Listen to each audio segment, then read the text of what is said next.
Hi friends, நம்ம நேசித்த உறவு, அன்பாக இருந்த உறவு திடீர்னு நம்மக்கிட்ட கொஞ்சம் வர பேச இஷ்டம் இல்லை அப்படின்னு சொல்லி உங்களை விட்டுட்டு போனாங்கன்னா, நீங்கள் அதை நினச்சி கலங்காதீங்க. இதை மட்டும் செய்திருங்க. இது செய்தாவே அவங்க ஏன்டா இவங்களை விட்டுட்டு போகணும் அப்படின்னு சொல்லி கண் கலங்கி போவாங்க. இந்த வீடியோ உங்கள் வாழ்க்கைக்கு பயனுள்ளதாக இருக்கும் அப்படின்னு சொல்லி நான் நினைக்கிறேன். லாஸ்ட் வரை ஸ்கிப் பண்ணாமல் பாருங்கள். இப்போ நம்ம வீடியோக்குள்ளே போகலாமா? வாழ்க்கையில் பக்க பலமாக இருக்கக்கூடிய சில உறவுகள் நம்மளை விட்டு பிரிந்து செல்லுதுங்க. சில டைம் அது இந்த பிரிந்து செல்றதுக்கு தவறான புரிதல் மூலமாக பிரிந்து செல்கிறாங்க. சிலது பார்த்திங்கன்னா வார்த்தைகளால், சிலது செய்கையால், சிலது மௌனத்தால் அப்படி சொல்லி நம்மளை சரியாக புரிஞ்சிக்காமே சில உறவுகள் பிரிஞ்சு போகிறாங்க. உங்கள் வாழ்க்கையில் பணமோ வசதியோ அந்தஸ்தோ எதுவுமே இல்லாமல் இருக்கும்போது ஏதாவது ஒரு உறவு உங்கள் கூடவே இருக்குன்னா அந்த உறவு மட்டும்தான் உங்களுக்கு உண்மையான உறவு அப்படின்னே சொல்லுவேன். எல்லாருடைய வாழ்க்கையிலையும் எத்தனையோ துன்பங்களையும் வலிகளையும் நம்ம கடந்து வந்திருப்போம். ஆனாலும் என்னென்னா, உள்ளுக்குள்ளே ஏதோ ஒரு பயம் இருந்துக்கிட்டே இருக்கும். அது என்ன பயம்னா, இன்னும் வாழ்க்கையில் என்னென்ன பாடம்லாம் நம்ம கற்றுக்க போகிறோமோ அப்படிங்கிற ஒரு பயம் மனசுக்குள்ளே உள்ளுக்குள்ளே இருந்துட்டு தான் இருக்குது. காலம் தவறான உறவுகளை பிரிக்குது, ஆனால் உண்மையான உறவுகளை பலப்படுத்துதுன்னே சொல்லுவேன். நல்லா பேசிகிட்டு இருந்த உறவு திடீர்னு பேச விருப்பமே இல்லை அப்படின்னு சொல்லிட்டு போகுதா? இப்படி பேச விருப்பம் இல்லை அப்படின்னு சொல்லிட்டு போகிற உறவு போலியான உறவாக இருக்கலாம். ஏன்னா காலம் சில டைம் பார்த்திங்கன்னா நமக்கு நன்மையை செய்யும். போலியான உறவுகளை நம்மகிட்ட பிரிச்சுட்டு போகும். உண்மையான உறவுகளை நம்ம கூடவே பக்கபலமாக இருக்க அந்த காலம் சில டைம் உதவி பண்ணும். அதனால் பேச விருப்பம் இல்லை அப்படின்னு சொல்லிட்டு போனவங்கள நினச்சி நீங்கள் கலங்காதீங்க. தனிமைங்கிறது காற்றுக்க பேச்சை கேட்டுட்டு நம்ம மனசில் இருக்கிற பாரங்களையோ வலிகளையோ வேதனைகளையோ யாருக்கிட்டுமே போய் சொல்ல முடியாது. ஆனால் இந்த தனிமையில் ஏமாற்றங்கிறது இருக்காது. இது உண்மைதானே? வாழ்க்கையில் நல்லவனாக இருக்கணுங்க, அது தப்பே இல்லை. ஆனால் நான் நல்லவன் அப்படின்னு சொல்லி மட்டும் வெளியே காமிச்சிடாதீங்க. ஏன்னா இன்றைய காலகட்டத்தில் நல்லவனுக்கு ஒரு இடத்துலையுமே மதிப்புங்கிறதே இல்லை. அதனால் நல்லவனாக இருக்கிறது தப்பே கிடையாது. நான் நல்லவன் அப்படின்னு சொல்லி வெளியே காணிக்க அவசியமும் இல்லை. ஒவ்வொருவருடைய வாழ்க்கையிலையும் அன்பை தருவதும் உறவு தான். அதே அன்பை அனுபவத்தை தருவது, அன்பு வச்ச உறவு அனுபவத்தை தர்றதும் உறவு தாங்க. உறவு ரெண்டனா இருக்குது. ஒன்று அன்பை தரும், இன்னொன்று நம்ம அன்பு காணிச்சி அதுக்கிட்ட பல இதை கற்றுருவோம் அனுபவத்தின் மூலமாக.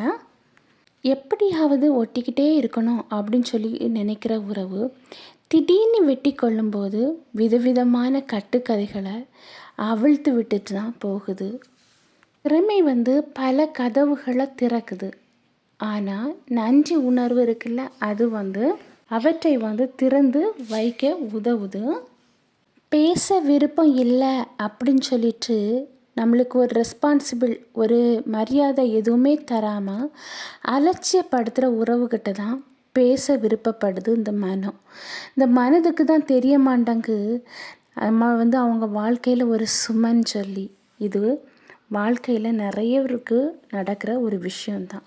நம்மக்கிட்ட பேச விருப்பம் இல்லை அப்படின்னு சொல்லிட்டு நம்மளை ஏளனமாக அவமரியாதையாக பார்க்குற உறவுகிட்ட தான் பேச துடிக்கும் அந்த இருதயம். ஆனால் அந்த இருதயத்துக்கு தெரிகிறதில்ல நம்ம அவங்களுக்கு சும்மா அப்படின்னு சொல்லி அவங்கள நம்மளை ஒதுக்கி இருக்கிறாங்க அப்படின்னு.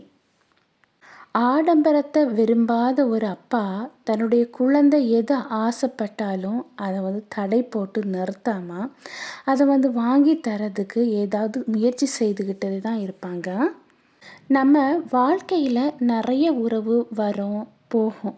ஆனால் ஒரே ஒரு உறவு மட்டும்தான் நம்மளை அழகு பார்க்கும், சிரிக்க வைக்கும், நம்ம கூடவே இருக்கும். அது என்ன உறவுன்னா அம்மாங்கிற ஒரு அழகான பந்த உறவு. பலருக்கு வந்து நேரம் இல்லைங்க. ஆனால் சிலருக்கு பாருங்க பேசுறதுக்கே நேரம் இல்லை. சிலவங்கள பார்த்தீங்கன்னா, வாழ்க்கையில எந்த ஒரு உறவுமே எனக்கு தேவையில்ல அப்படின்னு சொல்லி விலகி போவாங்க. இப்படி விலகி போறவங்கள பார்த்தீங்கன்னா, அவங்க அடுத்தவங்க கிட்ட கோபமோ, மன வருத்தமோ எதுவுமே இருக்காது. பல ஏமாற்றங்கள அவங்க கண்டிருப்பாங்க.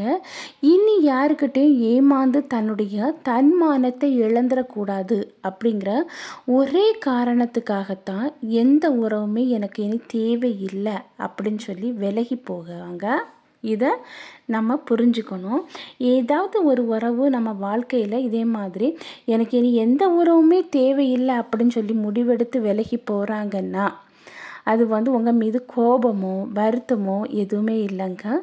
இன்னொரு முறை ஏமாற்றத்தை கண்டு தன்னுடைய தன்மானத்தை இழந்துடக்கூடாதுங்கிற ஒரே காரணத்துக்காக இருக்கலாம். புரிய வைக்கவும் முடியாமல் புரிஞ்சு கொள்ளவும் முடியாமல் ஒரு உறவு இருக்குன்னா அது வந்து பிரிய போகுது அப்படின்னு சொல்லி தான் அர்த்தம். வெற்றிகரமான வாழ்க்கையை விட வாழ்க்கையில் வந்து மகிழ்ச்சியான வாழ்க்கையே மிக சிறந்தது. வாழ்க்கையில் வெற்றிகரமான வாழ்க்கை வேணும் அப்படிங்கிறதுக்காக நிறைய நாள் வந்து காத்திருக்கக்கூடாது. நம்மக்கிட்ட என்ன இருக்குதோ அதை வச்சு வாழ்க்கையில் வெற்றிகரமாக வாழறதுக்கு என்ன பண்ண முடியும் அதை வந்து செயல்படுத்தணுமே தவிர, வாழ்க்கையில் வெற்றி அடைய அந்த வாய்ப்புகள் வர வர நம்ம காத்துட்டு இருக்காமல் ஏதாவது ஒன்று ட்ரை பண்ணிகிட்ருக்கிறது ரொம்பவே நல்லது. தவறவிட்ட வாழ்க்கையும் தவறவிட்ட வாய்ப்பையும் காலம் கடந்த பிறகு திருப்பி அது நம்மக்கிட்ட கிடைக்காம இருக்கிறது பெரிய மனசில் கஷ்டம்தான்.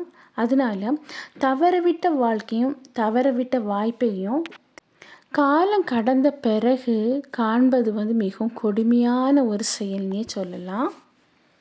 உன்னை விரும்பாத ஒன்றை வந்து நெருங்கவே நெருங்காதீங்க. ஏன்னா அது உங்களை விரும்பலை. ஆனால் உங்களை ஒன்று வந்து விரும்புதுன்னா அதை விட்டு ஒரு நாள் விலகி போகவே போகாதீங்க. வாழ்க்கையில் நீங்கள் நேசித்த உறவு, நீங்கள் பாசமாக இருந்த உறவு உங்களை வேண்டாம் அப்படின்னு சொல்லி பேசவே விருப்பம் இல்லாமல் போனாங்கன்னா, நீங்கள் அதை நினச்சி கலங்காமல் என்ன பண்ணணும் அப்படின்னு சொல்லி பாருங்கள். நீங்கள் அவங்கள போக விடுங்க. உங்கள் மேலே தவறு இல்லைன்னா, அவங்க உங்களை பிடிக்கலை அப்படின்னு சொல்லி போனாங்கன்னா, மௌனமாக இருந்து 2 கையும் சேர்த்து கும்பிட்டு ஒரு சின்ன சிரிப்பு சிரிச்சிட்டு, நீங்கள் போகலாம், என்கிட்ட பேச உங்களுக்கு இஷ்டம் இல்லைன்னா நீங்கள் போகலாம் அப்படின்னு சொல்லி வழி விடுங்க. அதே போல் அவங்கக்கிட்ட போய் கெஞ்சாதீங்க.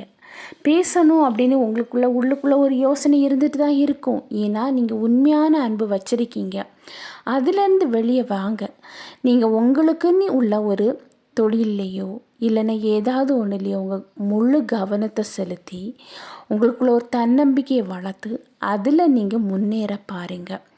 நீங்கள் முன்னேறி வரும்போது உங்களை வேண்டாம், படிக்கிறது அதாவது பேசுறதுக்கு எனக்கு இஷ்டம் இல்லை அப்படின்னு சொல்லிட்டு போனாங்க, நீங்கள் உயர்ந்த உயர்வை பார்த்து திருப்பி வருவாங்க. இல்லைன்னா ஐயோ இவங்க போய் மிஸ் பண்ணிட்டோமே அப்படின்னு சொல்லி கண்டிப்பாக ஃபீல் பண்ணி கண் கலங்குவாங்க. ஏன்னா உங்கள் கூட இருக்கும்போது உங்கள் அருமை அவங்களுக்கு தெரியறதில்ல. உங்களை விட்டுட்டு போன பிறகு ஐயோ இவங்க வந்து ஒரு பொக்கிஷம், இவங்கள மிஸ் பண்ணிட்டோம் அப்படின்னு சொல்லி ஃபீல் பண்ண வைக்கிறது உங்கள் கையில் தான் இருக்குது. அதுக்கு நீங்கள் உயர்ந்த நிலைமைக்கு வரணும். நீங்கள் உங்களால் முடியும், கண்டிப்பாக முடியும். ஏன்னா முயன்றால் முடியாதது எதுவுமே இல்லை. முயற்சி பண்ணுங்க, வாழ்ந்து காணிங்க. வாழ்ந்து காணிக்கும் போதே அவங்க உங்களை நாடி தேடி வருவாங்க. இல்லை அப்படின்னா ஐயோ இவங்களை போய் மிஸ் பண்ணிட்டோமேன்னு சொல்லி கண் கலங்கி போவாங்க. ஓகே ஃப்ரெண்ட்ஸ், இந்த வீடியோ உங்களுக்கு பயனுள்ளதாக இருக்கும் அப்படின்னு சொல்லி நினைக்கிறேன். நான் உங்களை நெக்ஸ்ட் வீடியோவில் மீட் பண்ணுறேன். அதுவரை பை, see you.